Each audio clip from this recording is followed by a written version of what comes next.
యేసయ్యా నీ రుణము నేనెలా తీర్చగలను?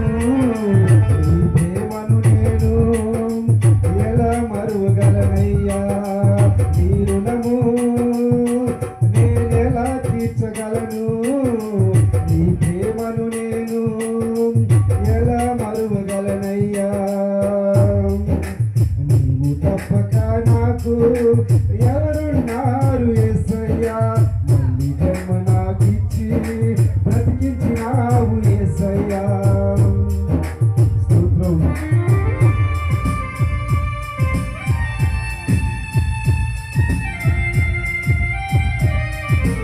అప్పుల్లో ఉన్నప్పుడు, బాధల్లో ఉన్నప్పుడు దేవుడి సన్నిధిని గుర్తిస్తే మనకు నెమ్మది కలుగుతుంది.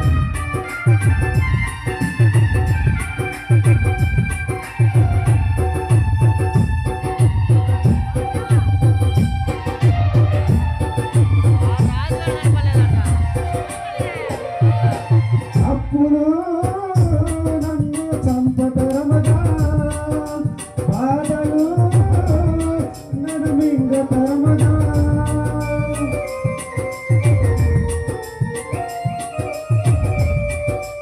అప్పుడు నన్ను చంపతరమగా, బాధలు నన్ను మింగతరమగా, పరిగెత్తినానయ్యా నీ సన్నిధికి, పరిగెత్తినానయ్యా నీ సన్నిధికి. నెమ్మదినిచ్చితివయ్యా నా ప్రాణానికి, నెమ్మదినిచ్చితివయ్యా నా ప్రాణానికి. యేసయ్యా నీవు తప్పక నాకు ఎవరున్నారు యేసయ్యా?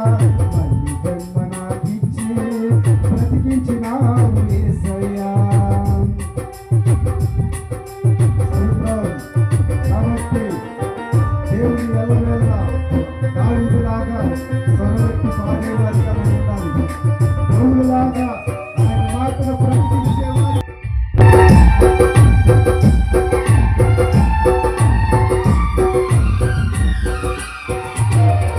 దావీదు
తప్పక నాకు ఎవరున్నారు యేసయ్యా, మళ్ళీ జన్మ నాకిచ్చి బ్రతికించినావు యేసయ్యా.